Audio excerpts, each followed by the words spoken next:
Welcome to Santosh GS classes. मैं आशा करता हूं कि आप सभी खुश होंगे, स्वस्थ होंगे और सकारात्मक होंगे। जैसा कि हमने पिछले टॉपिक्स में भारत के परिचय के बारे में बताया था, फिर भारत का भौतिक स्वरूप पढ़ाया था, उसी में हम आगे बढ़ते हैं।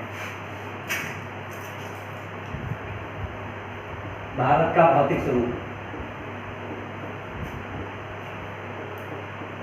उसी में हमने जो भारत का भौतिक स्वरूप में पहले तो हमने चर्चा की थी हिमालय क्षेत्र। जो हिमालय क्षेत्र मतलब उत्तर का क्षेत्र जो था हिमालय क्षेत्र व पूर्व क्षेत्र दूसरा जो था पठार, हम इस पर चर्चा कर रहे थे। पठार को हम लोगों ने 3 रूपों में देखा था। फर्स्ट कौन था? केंद्रीय उच्च भूमि, दूसरे पे उत्तर पूर्व पठार। तो हम लोगों ने केंद्रीय उच्च भूमि पर चर्चा कर ली थी। आज उत्तर पूर्व पठार पर हम डिस्कस करते हैं। ये हमारा प्यारा भारत, ये प्यारा भारत हो गया हमारा। यहाँ पर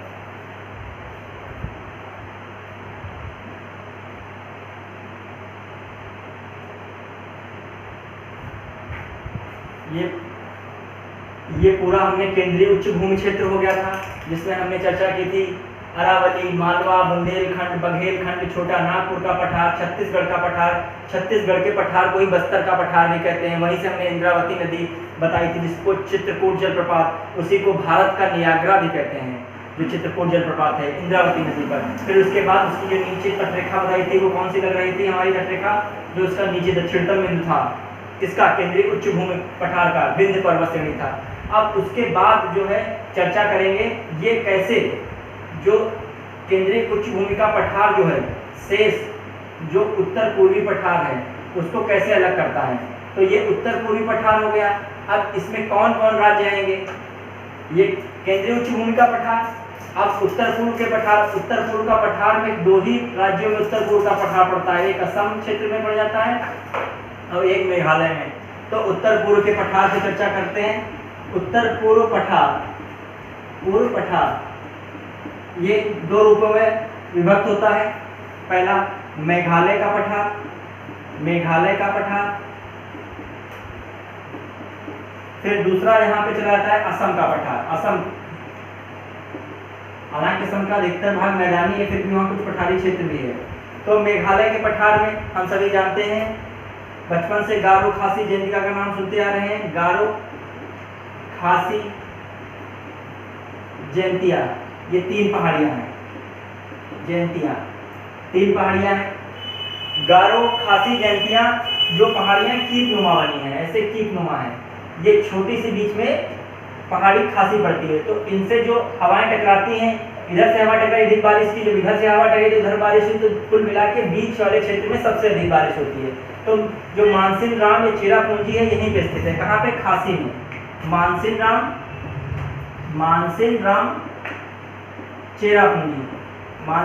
चेरापूंजी कहाँ है? खासी में है। यहाँ सबसे अधिक वर्षा होती है, सबसे अधिक वर्षा वाला क्षेत्र, सबसे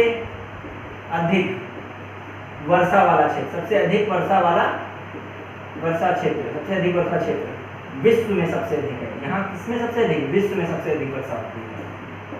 कहाँ? मेघालय के पठार में। मेघालय पठार में कौन सा? खासी है पहाड़ी। अब गारो, नाकरेक एक पहाड़ी पड़ती है, चोटी है, पहाड़ी नुमा चोटी है। ये किसका हिस्सा है? पूछा जाता है कभी-कभी। नाकरेक कहाँ स्थित है? नाकरेक मेघालय में स्थित है। ऑप्शन में आ जाए नाकरेक कहाँ स्थित? मेघालय, असम, मणिपुर, मिजोरम, इन 4 राज्यों में। तो मेघालय में। इसी के साथ यह मेघालय की सबसे ऊंची चोटी है। मेघालय की सबसे ऊंची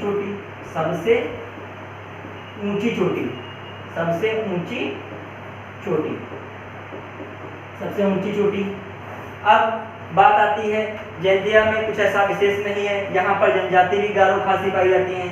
असम का पठार जो है, असम के पठार को कार्बी एंग्लोंग का पठार भी कहते हैं। कार्बी एंग्लोंग का पठार ये जो है असम का पठार। यहीं पे मिकिर पहाड़ी जो है इसी का हिस्सा हो जाती है। मिकिर रेंगमा भी कुछ कुछ हिस्सा इसमें आ जाता है, रेंगमा पहाड़ी का, हमने जो कि उत्तर पूर्व हिमालय क्षेत्र में बताया हुआ था। अब उसी में आगे डिस्कस करते हैं। पहले अच्छा एक और बात है, मालदा, इसको क्या है, ये कौन सा गैप है, इसको जो पूर्वी पठार या पूरे केंद्रीय पठार या पूरे भारत के पठार को उत्तर पूर्व पठार से अलग करता है, कौन सा, मालदा गैप या गारो गैप। मालदा गैप जिसे कहते हैं, मालदा गैप, क्योंकि मालदा पश्चिम बंगाल में जगह है, मालदा गैप या गारो गैप, गारो गैप। यहाँ पर ऐसे गैप नुमा है तो पर्वतों से तलहटी, जो पर्वतों से जो है मिट्टी कंकड़ अवशेष भर के आते हैं, तो अवसाद यहाँ बन जाता है। क्या बनता है, खूब सारा अवसाद बन जाता है। अवसाद बता ही चुके हैं, सड़ा गला जो पेड़ पौधा है, जीवों के जीवाश्म है, और ये सब जो कंकड़ पत्थर मौरक ये जीवाश्म जो बन जाता है यहाँ पे, तो अवसाद, अवसाद से क्या होता है, पेट्रोलियम, पेट्रोलियम, पेट्रोलियम में कैसे खनिज वगैरह, खनिज हो गया, कोयला हो गया, कोयला हो गया, प्राकृतिक गैस, प्राकृतिक गैस, तेल, ये सब चीजें खूब पाई जाती है मालदा गैप में। अब उसके बाद हम चर्चा करते हैं, आता है उत्तर पूर्व पठार हो गया। अब कौन सा पठार की चर्चा होती है, दक्कन का पठार। तीसरा पॉइंट इसका था दक्कन का पठार, दक्कन के पठार में चर्चा करते हैं। तीसरा है दक्कन का पठार, दक्कन का पठार, दक्कन का पठार। फिर हम अपने प्यारे देश भारत को बनाते हैं, ये जो है ये भारत बनता है। यहाँ पर जो है दक्कन का पठार इस प्रकार है, बिल्कुल त्रिभुजाकार में है, बिल्कुल त्रिभुजाकार में। कौन सा, दक्कन का पठार, ये दक्कन का पठार। अब इसकी जो उत्तरी सीमा है ये कौन सी है, सतपुड़ा पर्वत रेंज है। कौन सी रेंज है, सतपुड़ा, इसकी उत्तरी सीमा सतपुड़ा पर्वत रेंज। ये जो है पूर्वी घाट है, पूर्वी घाट है, ये जो है ये इसकी जो पूर्वी सीमा है, इसकी पूर्वी घाट। इसकी जो पश्चिमी सीमा है ये पश्चिमी घाट, पश्चिमी घाट। अब जो बीच का क्षेत्र है इसी में दक्कन का पठार है, सबसे ऊपर दक्कन ट्रैप जिसे कहते हैं, दक्कन ट्रैप। फिर यहाँ पर कर्नाटक है, कर्नाटक का पठार हो जाता है। फिर यहाँ पर नीचे आते हैं जब, तो यहाँ पर तमिलनाडु और केरल साइड में ये नीलगिरी पर्वत, अन्नामलाई पर्वत श्रेणी, कार्डेमम पर्वत श्रेणियाँ पड़ जाती हैं, तो ये चीजें आ जाती हैं। तो इसमें जब हम पढ़ेंगे दक्कन का पठार, तो इसमें हमें पश्चिमी घाट भी पढ़ना होगा, इसी में आ जाएगा, पूर्वी घाट आ जाएगा। और यहीं पे जो पश्चिमी घाट और ये जो तटरेखा है इसके बीच के क्षेत्र है, इसे तटीय मैदान कहते हैं। कौन सा, ये तटीय मैदान है, ये तटीय मैदान। तो तटीय मैदान भी इसी में हो जाएगा। तो इस प्रकार हम दक्कन ट्रैप पढ़ते हैं। सबसे पहले इसमें आता है दक्कन ट्रैप, दक्कन ट्रैप, दक्कन के पठार में। दक्कन ट्रैप में क्या, ट्रैप का मतलब जीना, सीढ़ीनुमा जीना। तो ये क्या था, ज्वालामुखी का उद्गार होता है प्रायद्वीपीय भाग में, ज्वालामुखी का उद्गार हुआ, यहाँ से लावा निकला, लावा ऐसे ऐसे ऐसे से फैलता हुआ हर जगह पहुँच गया, जो कि प्रायद्वीपीय भारत में। तो ये किसका, जो ये लावा जो फैल गया, तो ये बेसाल्ट चट्टान के रूप में हुआ, ये जम के बेसाल्ट चट्टान बना, बेसाल्ट चट्टानों के रूप में, बेसाल्ट चट्टान। अपर्दन अपक्षय की क्रिया होती है, तो ये किसमें, काली मिट्टी में बदल जाती है। ये बेसाल्ट चट्टान में काली मिट्टी बदलती है, काली मिट्टी। और काली मिट्टी किसके लिए उपजाऊ होती है, कपास की खेती के लिए, कपास की खेती के लिए काली मिट्टी। तो इस प्रकार जो है देखा जाए। अब बात आती है जो दक्कन ट्रैप मेन किस कहाँ पड़ता है, ये गुजरात में, महाराष्ट्र पड़ता तो आंध्र प्रदेश में भी है, तेलंगाना में भी, कर्नाटक में कुछ ऐसा। महाराष्ट्र और गुजरात संबंध इसका ज़्यादा रहता है। सबसे ज़्यादा, सबसे अधिक कपास का उत्पादन, कपास का उत्पादन या कपास की खेती गुजरात में होती है, या गुजरात में उत्पादन होता है। फिर लेकिन सबसे ज़्यादा सूती वस्त्रों का उत्पादन, जो कपास से बना सूती वस्त्र है, सबसे अधिक सूती वस्त्र, कॉटन जिसे कहते हैं, सूती वस्त्र कहाँ है? महाराष्ट्र में। सबसे अधिक सूती वस्त्र बनाए जाते हैं कहाँ? महाराष्ट्र, कपास से। और जो देखा से फर्स्ट पे उत्पादन कपास का गुजरात में, सेकंड का पे उत्पादन महाराष्ट्र का है। इस प्रकार हम दक्कन ट्रैप के बारे में जानते हैं। अब इसके बाद जो सबसे उत्तरी सीमा बना रहा है सतपुड़ा, तो सतपुड़ा के बारे में पढ़ते हैं। सतपुड़ा क्या सीन है?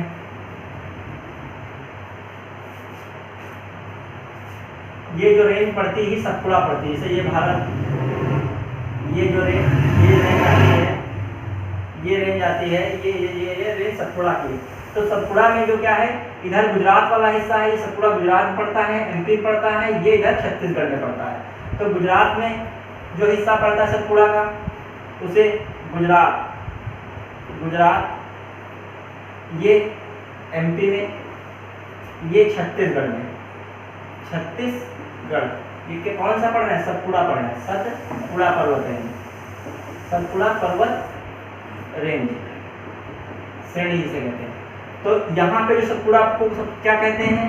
राजपीपला, राजपीपला। प्रश्न आ जाता है राजपीपला की पहाड़ियाँ किसका हिस्सा हैं? सतपुड़ा की। राजपीपला की पहाड़ियाँ किस राज्य में पड़ती हैं? गुजरात में। फिर यहीं पे महादेव, जो सतपुड़ा को एमपी में महादेव के नाम से आता है, महादेव पहाड़ी, महादेव। इसी पर पंचमढ़ी घूमने वाली जगह पंचमढ़ी पड़ता है, पंचमढ़ी बायोस्फीयर रिजर्व भी है। अब यहाँ पे दूसरा और एक बेतुल पठार यहाँ पड़ता है, महादेव पहाड़ी के पास ही बेतुल पठार। फिर छत्तीसगढ़ में मैकाले पर्वत पड़ता है, ये बहुत पूछा था। मैकाल पर्वत कहाँ किस राज्य में पड़ता है? छत्तीसगढ़ में, मैकाल पर्वत। इसी पर अमरकंटक क्षेत्र पड़ता है, अमरकंटक, अमरकंटक। तो अमरकंटक में क्या रहता है? अमरकंटक जो रेंज है, अमरकंटक क्षेत्र है, इसकी जो उत्तरी सीमा जाती है, सोन नदी निकलती है, उत्तर क्षेत्र से सोन नदी निकलती है। और इसके ऐसे पश्चिम में कौन सी नदी निकलती है? नर्मदा नदी, नर्मदा नदी, नर्मदा नदी। यहाँ पर मान लीजिए अमरकंटक है, यहाँ पे सोन नदी निकल रही है,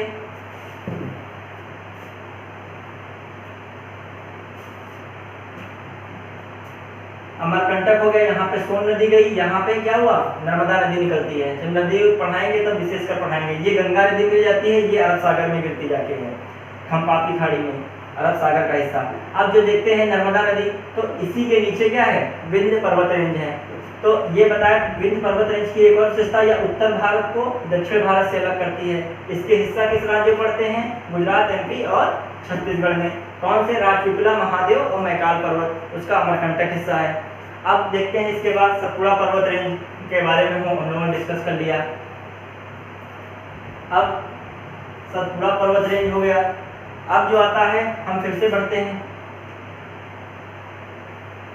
ये दक्कन का पठार, उसमें दक्कन के पठार सतपुड़ा रेंज हो गया।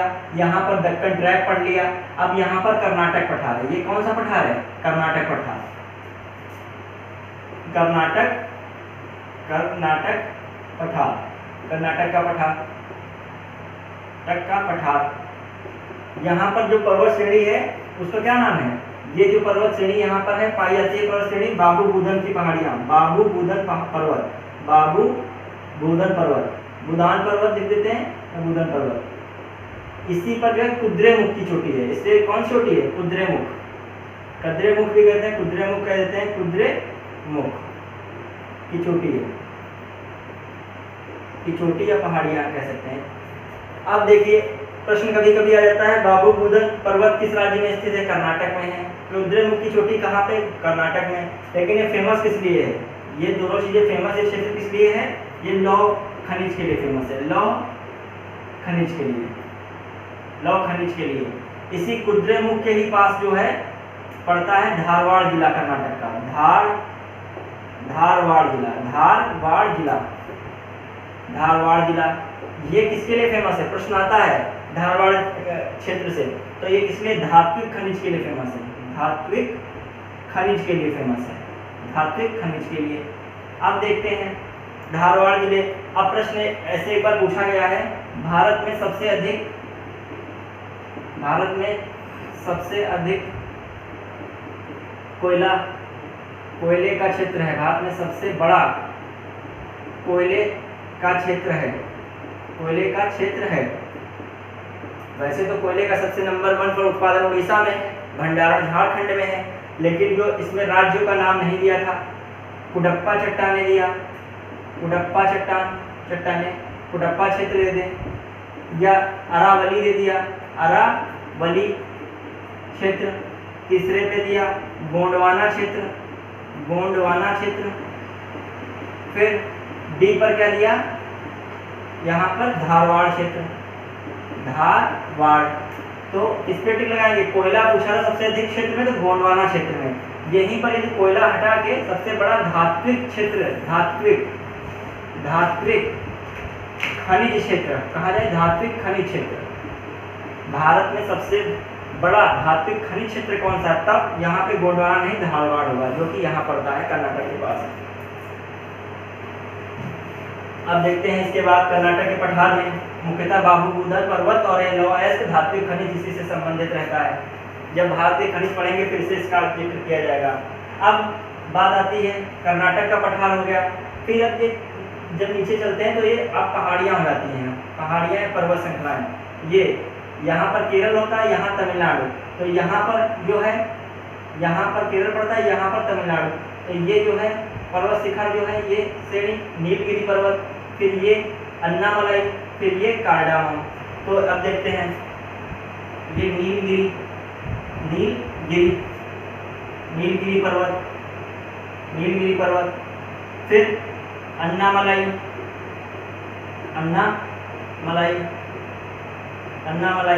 फिर तीसरा कार्डेमम की पहाड़ी पर्वत है, अन्नामलाई पर्वत, कार्डेमम की पहाड़ी, कार्डेमम पहाड़ियाँ।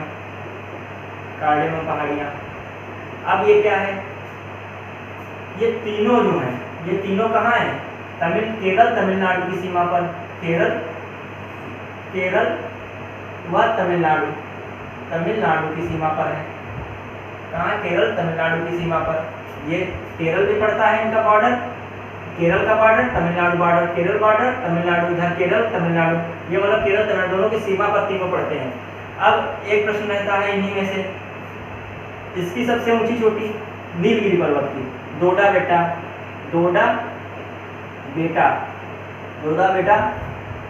सबसे ऊंची चोटी है, सबसे ऊंची चोटी नीलगिरी की दोडा बेटा सबसे ऊंची चोटी है, नीलगिरी की दोडा बेटा सबसे ऊंची चोटी है। तथा दक्षिण भारत की, तथा ये क्या है? दक्षिण भारत या प्रायद्वीपी भारत की दूसरी सबसे ऊंची चोटी है, सबसे ऊंची चोटी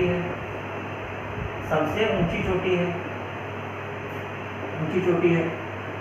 कहने का मतलब सबसे ऊंची चोटी नीलगिरी की तो दोडा बेटा है, लेकिन दक्षिण भारत की सेकंड नंबर सबसे ऊंची चोटी। वहीं पर अन्नामलाई है, कौन सी? अन्नामुडी है, अन्नाईमुडी। ये क्या है? दक्षिण भारत की अन्नाईमुडी क्या है? दक्षिण भारत या प्रायद्वीपी भारत की दूसरी सबसे ऊंची, दूसरी ने सबसे अधिक ऊंची चोटी है, सबसे ऊंची चोटी है। किस पर स्थित है? ये अन्नामलाई पर स्थित है। किस पर्वतश्रेणी पर? अन्नामलाई पर। अब ये प्रश्न आ जाता है, इसके साथ ही इस पे भी सबसे ऊंची चोटी होगी। अब कार्डेमम तो इलायची की पहाड़ियाँ कहते हैं कि इलायची की पहाड़ियाँ हैं, इलायची पहाड़ियों के नाम से आता है, इलायची की पहाड़ियाँ, इलायची की पहाड़ियाँ।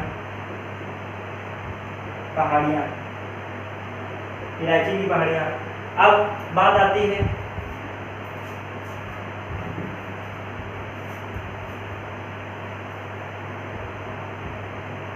कि जो है अन्नामलाई, उसके ऊपर नीलगिरी, अन्नामलाई और नीलगिरी, इनके बीच में एक जो है क्या दर्रा है, पास है। हमने दर्रा भारत में हिमालय पर्वत के दर्रे पढ़ाए थे, लेकिन दक्षिण भारत का जब हमने जिक्र किया तब दक्षिण भारत के दर्रे आएंगे।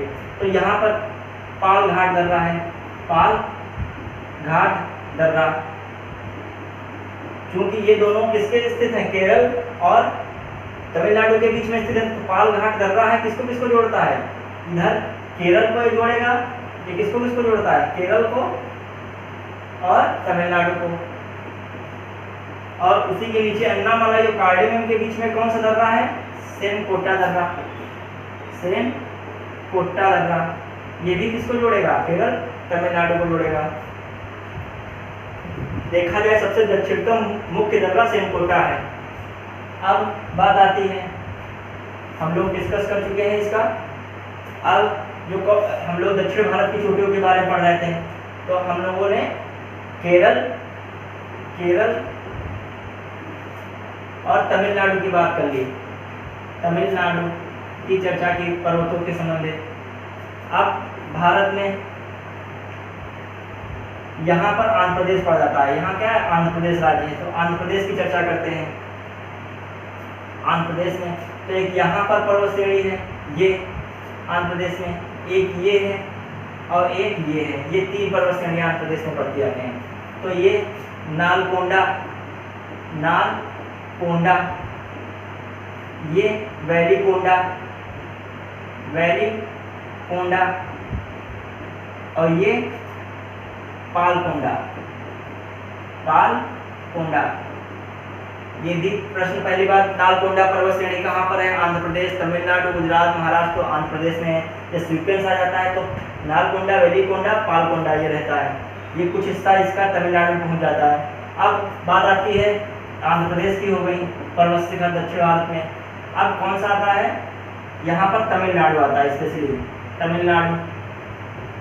तमिलनाडु में यहाँ पर है जावेदी की पहाड़ी, फिर सेवराय की पहाड़ी, फिर पंचमलाई, और यहीं पे पालनी की भी पहाड़ी पड़ता है, लेकिन सीक्वेंस ऊपर 3 ही का रहता है। तो पहले पे कौन आ गया, उत्तर से दक्षिण में तमिलनाडु में कौन पड़ रही है, जावेदी की पहाड़ी। प्रश्न आ जाता है जावेदी की पहाड़ी किस राज्य में है, तो आप सीधे पता होगा तमिलनाडु लगाएंगे। सीक्वेंस आया जाए उत्तर से दक्षिण, जाए दक्षिण से उत्तर, जावेदी की पहाड़ी, फिर सेवराय, फिर उसी के नीचे कौन सी, पंचमलाई,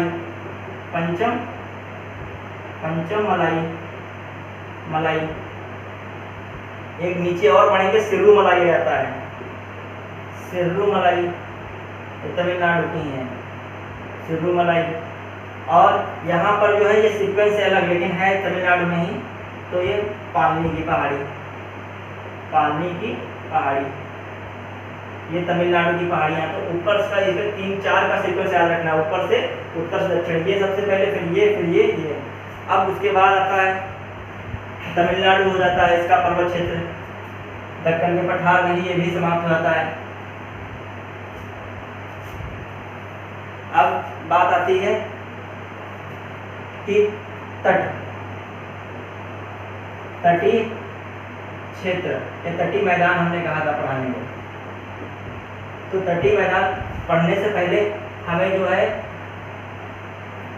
ये भारत बना था, ये जो है ये पश्चिमी घाट हमने बताया था, ये क्या है, ये पश्चिमी घाट है, ये क्या है, ये पश्चिमी घाट है, ये क्या है, ये पूर्वी घाट है, ये क्या है, पूर्वी घाट हो गया था। अब जो बीच में ये मैदान है, ये तटीय मैदान है, ये क्या है, तटीय मैदान है। तो तटीय मैदान के लिए हम लोग पहले क्या देखते हैं, पश्चिमी घाट, पूर्वी घाट। तो पश्चिमी घाट में चर्चा करते हैं। पश्चिमी घाट,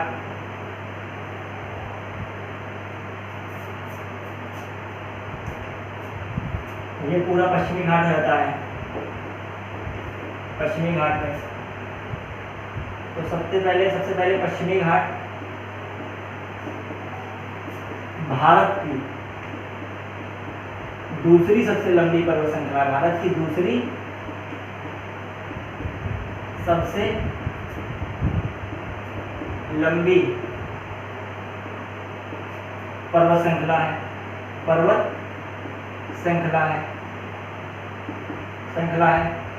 मतलब ये पर्वत श्रृंखला हिमालय के बाद दूसरी भारत की सबसे लंबी अब ये पश्चिमी घाट पे क्या रहता है, फिर से देखते हैं। ये भारत, ये पश्चिमी घाट है, ये पश्चिमी घाट, इसी पे महाराष्ट्र पड़ता है। यहाँ पे महाराष्ट्र का क्षेत्र, तो महाराष्ट्र में पश्चिमी घाट में कौन सी पर्वत श्रेणियाँ पड़ जाती हैं?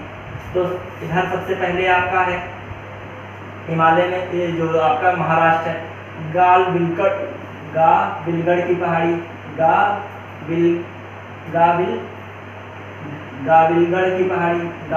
की पहाड़ी, गाविलगढ़ की पहाड़ी सबसे उत्तरी क्षेत्र। फिर उसके बाद जो आता है यहाँ पर अजंता पहाड़ी, अजंता पहाड़ी। फिर उसके बाद सतमाला पहाड़ी, सतमाला, ये महाराष्ट्र की बात हो रही है, सतमाला पहाड़ी। फिर सतमाला के बाद जो है यहाँ पर बालाघाट पड़ता है, बालाघाट की पहाड़ी, बालाघाट पहाड़ी। फिर यहाँ हरिश्चंद्र के दक्षिण में हरिश्चंद्र की पहाड़ी। और हरिश्चंद्र की पहाड़ी में क्रम है ये, ऐसे पूछ रहे जनता पहाड़ी कहाँ है, सतमाला पहाड़ी कहाँ है, महाराष्ट्र में, आंध्र प्रदेश में, गुजरात में, कर्नाटक में, तो यहाँ हरिश्चंद्र पहाड़ी पर कालसूबाई पड़ता है, कालसूबाई चोटी है ये महाराष्ट्र की सबसे ऊंची चोटी, हरिश्चंद्र पहाड़ी की सबसे ऊंची चोटी तथा पूरे पश्चिमी घाट की सबसे ऊंची चोटी, पश्चिमी घाट की सबसे ऊंची चोटी, सबसे ऊंची चोटी। जब मानसून आता है तो इसी से टकराता है, इसी से टकराने के बाद ही ये बढ़ता है, बारिश करता है। तो इसके जो घाट का इधर वाला बिल्कुल समीपस्थ हिस्सा है, वहाँ पर क्या होता है, बारिश नहीं होती है, तो वहाँ पर बिल्कुल ही छाया वृष्टि प्रदेश पड़ जाते हैं। जब जलवायु पढ़ेंगे तब पाएगा। और जो इधर तटीय मैदान है बहुत बारिश होती है, तटीय मैदान में बहुत टकराता है, इसी से वर्षा खूब सारी होती है। अब जो है पश्चिमी घाट क्या है, एक श्रृंखला के रूप में तो है ही, साथ में चट्टान के रूप में एक सीधा खड़ा हुआ है, बहुत ज़्यादा इस पर ढलान नहीं है, और साथ में ये ढलान जो है इधर की ओर है, पूर्व की ओर है, तो इसमें नदियाँ जो है इधर की ओर गिरती हैं। जैसे गोदावरी नदी है, गोदावरी नदी वो भी इसी से गिर रही है। फिर कृष्णा नदी आती है, वो भी गिर रही है इधर से आके, और कहाँ पे, ये बंगाल की खाड़ी है इधर, इसमें गिर रही। फिर पेन्नार नदी भी इधर ही आके गिरती आके है। पेन्नार नदी कहाँ से निकल रही है, पश्चिमी घाट से। फिर कृष्णा, फिर आपका कावेरी, फिर वैगई से नदियाँ पढ़ाएंगे तो आएगा, वैगई सबसे दक्षिणतम नदी है जो कि बंगाल की खाड़ी में गिरती है। अब इस प्रकार पश्चिमी घाट हो गया। पश्चिमी घाट से क्या रहता है, नदियाँ बहुत सारी निकलती हैं, बहुत ही कठोरतम चट्टान के रूप में है। अब जो इसके बाद पूर्वी घाट पे चर्चा होती है। पूर्वी घाट क्या है, पूर्वी घाट, ये पूर्वी घाट आ जाता है, ये पूर्वी घाट। पूर्वी घाट का नदियाँ यहाँ पे आती हैं तो गिरती आके, तो यहाँ पर क्या होता है, ये कई शाखाओं में विभक्त होकर गिरती है, तो डेल्टा बनाते हैं। इनका क्षेत्र होता है बीच का, डेल्टा, बहुत मुलायम उपजाऊ जमीन हो जाती है यहाँ की, ये सब डेल्टा बना रही है। तो यहाँ की जमीन कैसी उपजाऊ है, और यहाँ पर कटाव बहुत अधिक है, और यहाँ पर क्या बनता है, डेल्टा बनता है, डेल्टा का निर्माण। कभी कभी पूछता है कि पश्चिम घाट में डेल्टा का निर्माण होता है, कतई नहीं होता है। पूर्वी घाट में डेल्टा का निर्माण होता है, कथन में देता है कि डेल्टा का निर्माण किधर होता है, पश्चिमी घाट पूर्वी घाट में, कंफ्यूजन नहीं होना है। तो पूर्वी घाट, पूर्वी घाट डेल्टा का निर्माण होता है, डेल्टा का निर्माण होता है। नदियाँ अधिकतर इधर ही गिरती आती हैं पूर्वी घाट से, यह कम ऊंचा है पश्चिमी घाट की अपेक्षा। और दूसरी बात यहाँ पे क्या रहता है, सबसे पूर्वी घाट के सबसे उच्चतम जो चोटी है, पूर्वी घाट की सबसे उच्चतम चोटी, ये कौन, महेंद्रगिरी है, महेंद्रगिरी पूर्वी घाट की सबसे ऊंची चोटी कहाँ पर पड़ती है, ये उड़ीसा में है, उड़ीसा पूर्वी घाट पर रहता है। अब इसके बाद देखते हैं पूर्वी घाट, पश्चिमी घाट। अब तटीय मैदान पे चर्चा करते हैं। और एक प्रश्न आ जाए, जैसे ये है, ये पूर्वी घाट, ये पश्चिमी घाट है, ये पूर्वी घाट, इसको जोड़ता कौन है, ये नीलगिरी पर्वत है बीच में, ये नीलगिरी पूर्वी घाट तथा पश्चिमी घाट को जोड़ती है। नीलगिरी पर्वत पूर्वी तथा पश्चिमी घाट को जोड़ती है, पश्चिमी घाट को जोड़ती है, यह सीमा पर स्थित है। नीलगिरी में ही जो केरल के पास एक क्षेत्र पड़ता है, नीलगिरी पर्वत से ही पास में केरल में, वो क्या शांत वैली आता है, साइलेंट वैली या शांत घाटी, साइलेंट वैली या शांत घाटी कहते हैं। शांत घाटी कहाँ है? केरल राज्य में। कभी वो हल्के एग्जाम प्रश्न पूछ देता है, शांत वैली यहीं पे। ऊटक मंडलम जो है, ऊटी तमिलनाडु का घूमने वाला पड़ता है, वो भी नीलगिरी में ही है। ऊटी घूमने वाला नीलगिरी। अब बात आती है तटीय मैदान की। तटीय मैदान पे देखते हैं, ये जो है गुजरात का, ये जो है पूरा ये कच्छ का क्षेत्र है, जहाँ पे लूनी नदी आके, क्या हमने कल बताया था, लूनी नदी आके विलुप्त हो जाती है, तो यहाँ पे दलदल क्षेत्र आती है, तो कच्छ का रण है ये, कच्छ का रण। ठीक, फिर यहाँ पर ये घाटी, खाड़ी क्या होती है, तीनों की जमीन हो, ये जमीन हो, बीच में पानी भरा हो, ये खाड़ी होती है, कच्छ की खाड़ी है ये, कच्छ की खाड़ी। फिर ये कौन सा है, ये तीनों से, ये भी पानी से क्या है, घिरा है, तो भी प्रायद्वीप हुआ। कौन सा प्रायद्वीप है? काठियावाड़ प्रायद्वीप है, काठियावाड़ प्रायद्वीप। फिर यहाँ पर जो है ये पानी से डूबा है तीनों से, फिर पानी भरा, तो खंभात की खाड़ी है, खंभात की खाड़ी, यहीं पे गिरती है नर्मदा नदी। यहाँ पे जो है कच्छ के रण में जंगली गधे पाए जाते हैं। क्या पाए जाते हैं? जंगली गधे। पूछा था तो कहाँ पे? कच्छ के रण में जंगली गधे। अब यहीं पे जो है 2-3 पहाड़ियाँ पाई जाती हैं, पूछ सकता है। मांडव की पहाड़ी है एक, पहले गिरनार की पहाड़ी है, गिरनार की पहाड़ी।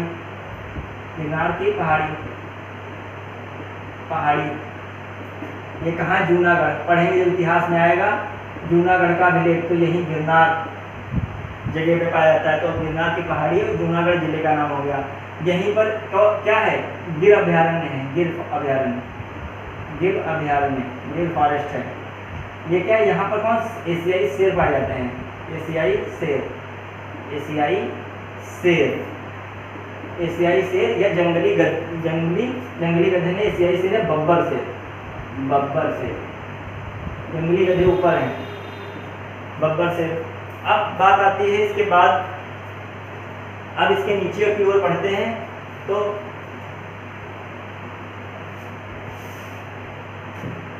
ये जैसे ये महाराष्ट्र, ये गुजरात हुआ, ये पूरा ये तट है, ये गुजरात का, यहाँ तक, कहाँ तक? गोवा तक। कौन सा पड़ रहा है? गुजरात, महाराष्ट्र, गोवा। ये पूरा तट को क्या कहते हैं? ये पूरा तट कहलाता है कोंकण तट। फिर गोवा से कहाँ तक? कर्नाटक तक। गोवा से ये कर्नाटक तक। ये कौन सा है? मंगलोर तट या कन्नड़ तट भी कह देते हैं, कन्नड़ तट हो जाता है। उसके बाद जो है यहाँ से लगा के केरल तक। ये कौन तट है? कहाँ से? कर्नाटक से, कर्नाटका से कहाँ तक? केरल तक। ये कौन सा तट है? मालाबार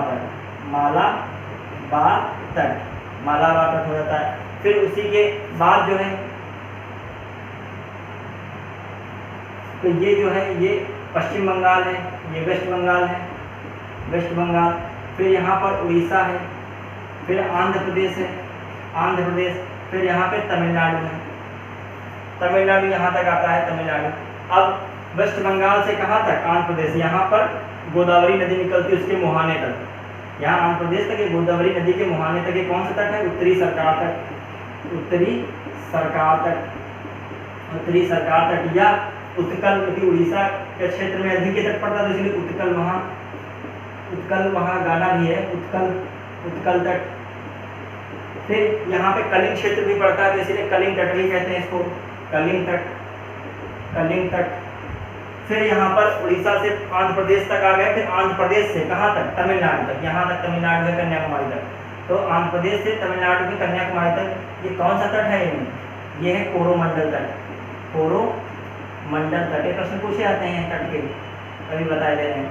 अब इसमें प्रश्न पूछ ले कि पश्चिमी घाट की सबसे लंबी तटीय रेखा वाला राज्य कौन है? पश्चिमी तट का सबसे लंबा, पश्चिमी या पूरी कह दे, सबसे अधिक लंबी तटीय रेखा वाला राज्य, सबसे लंबी तटीय रेखा वाला राज्य कौन है? गुजरात। फिर कहे कि उसके बाद जो आता है वो कहे दूसरी बात, सबसे छोटी तटरेखा वाला, सबसे छोटी तटरेखा वाला राज्य कौन है? गोवा है। कहे सबसे लंबी पश्चिमी तटरेखा वाला राज्य, पूरी तटरेखा का गुजरात है तो सबसे पश्चिमी तटरेखा का लंबा राज्य, लंबी तटीय रेखा वाला राज्य गुजरात होगा। फिर जो कहे सबसे पूर्वी लंबी तटीय रेखा वाला राज्य कौन सा है? सबसे लंबी पूर्वी तटीय रेखा वाला राज्य। तो इसके बाद फर्स्ट पे तो गुजरात आता ही है, फिर सेकंड पे सबसे लंबी तटरेखा वाला राज्य कौन है? आंध्र प्रदेश है। कौन है? आंध्र प्रदेश। तो ऐसे प्रश्न आ जाए, सबसे लंबी पूर्वी तटीय रेखा वाला राज्य आंध्र प्रदेश ही होगा। जब सेकंड पे है तो इधर से तो यही आता है आंध्र प्रदेश। सबसे लंबी पूर्वी तटीय रेखा वाला राज्य, तटीय रेखा वाला राज्य कौन सा? आंध्र प्रदेश। और सबसे छोटी इधर पूर्वी तटीय रेखा वाला राज्य, सबसे छोटी तटीय रेखा वाला राज्य कौन है? कौन हो गया? वेस्ट बंगाल, पश्चिम बंगाल। ये अब जो थोड़ा सा तट रेखा में बताते हैं, तटीय रेखा में तटीय मैदान के बारे में थोड़ा जिक्र करते हैं। एक तो पुडुचेरी का नाम सुना होगा, केंद्र शासित प्रदेश है। वो कौन कौन जगह में पड़ता है? पुडुचेरी केंद्र शासित प्रदेश है, पुडुचेरी केंद्र शासित प्रदेश है। ये 4 जिले इसके हैं। एक तो माहे, प्रश्न कभी कभी आ जाता है इससे, यनम या माहे ऐसे क्रम से लिखो, कराईकल, फिर पुडुचेरी स्वयं में एक जिला पुडुचेरी, फिर जो है इसके बाद यनम। ये 4 जिलों के रूप में है। राजधानी पुडुचेरी की पुडुचेरी है ये आ जाए। तो माहे कहाँ है? माहे यहाँ पर पड़ता है, कहाँ पे? केरल में। माहे केरल में। कराईकल और पुडुचेरी, यहाँ पे कराईकल है तमिलनाडु में, फिर पुडुचेरी है। तो कराईकल पुडुचेरी कहाँ पर है? कराईकल पुडुचेरी। फिर यहाँ पर कौन था? यहाँ पर माहे था। तो कराईकल पुडुचेरी कहाँ? तमिलनाडु में। और यहाँ पर आंध्र प्रदेश में कौन सा है? यनम है। आंध्र प्रदेश में यनम है। तो ये तटीय रेखा से संबंधित प्रश्न। अब जब बंदरगाह पढ़ाएंगे तो बंदरगाह से इनके किनारे कौन सा, जंजीरा कहाँ है, कहाँ एन्नौर है, चेन्नई है, तूतीकोरिन है, ये सब बंदरगाह पे आएंगे। लेकिन थोड़ा सा तटीय रेखा में एक चीज़ और बताते हैं, फिर आज का ये लेक्चर समाप्त होता है। ये भारत है, ये ऐसे ऐसे ऐसे ऐसे, ये ऐसे ऐसे ऐसे ऐसे ऐसे कट जैसा है। ये जो ऐसे एक रेखा खींच ली जाए, जैसे एक रेखा ऐसे खींच ली जाए, डॉट डॉट डॉट डॉट। तो देखो यहाँ से तो पानी सब भरा है, यहाँ से पानी भरा, तो इन भागों में पानी भर जाता होगा, इन भागों में भी पानी भर जाता है। और फिर उसके बाद क्या, समुद्र है।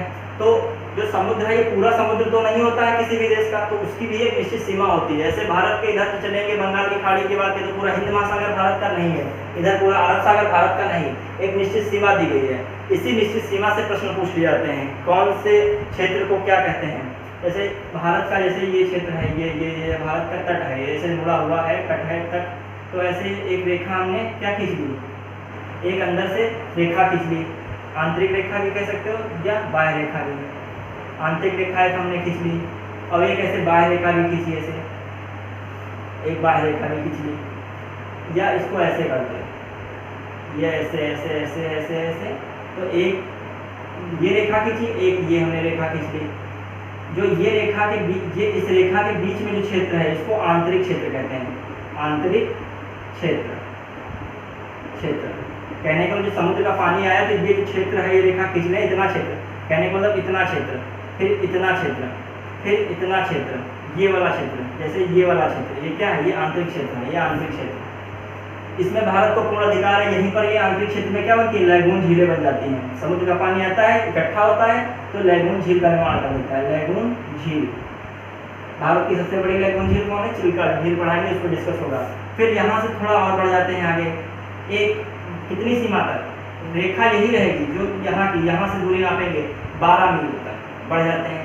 इसे क्या कहते हैं, प्रादेशिक क्षेत्र। प्रादेशिक क्षेत्र, प्रादेशिक क्षेत्र, इसे टेरिटोरियल, टेरिटोरियल क्या सी, टेरिटोरियल सी, ये 42 मीटर तक, 42 मील तक है।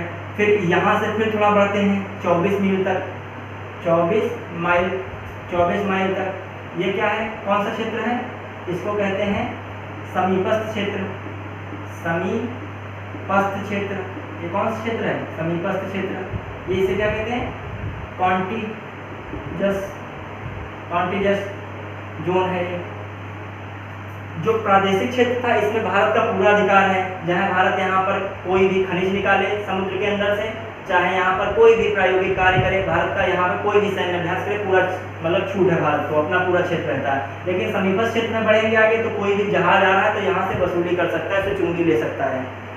ठीक, फिर उसके बाद और बढ़ते हैं, यदि यहाँ तक आ जाता है क्षेत्र, यहाँ से पूरा 200 मील तक, 200 माइल तक। ये कौन सा है, अनन्य आर्थिक क्षेत्र है। अनन्य, अनन्य आर्थिक क्षेत्र, अनन्य, अनन्य आर्थिक क्षेत्र, आर्थिक क्षेत्र। ये कौन सा है, exclusive, exclusive, exclusive economy zone, economy, economic zone,